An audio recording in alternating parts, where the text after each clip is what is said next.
otoridad na napa-attend nila sa hearing ng ICI, sa dinami-rami ng mga kasong nire-refer nila sa ombudsman, bakit niya sinasabi na wala pa ring pangil ang ICI? Kasi di ba ang dami mo nang na-refer sa ombudsman. Ito po yung mga findings namin at ire-recommend namin na kasuhan nyo itong mga taong ito. Kasi ito yung mga ebidensya na nakalap namin.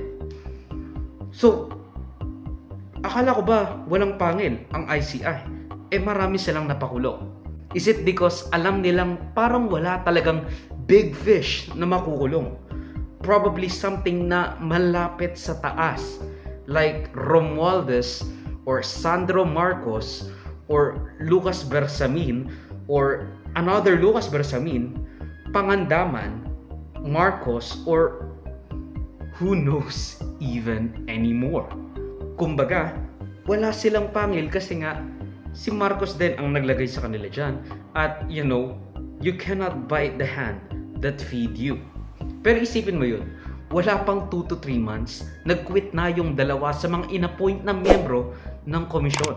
Nung una si Benji Magalong, isa lang ang tinutukoy, si House Speaker Martin Romualdez. Wala tayong magagawa.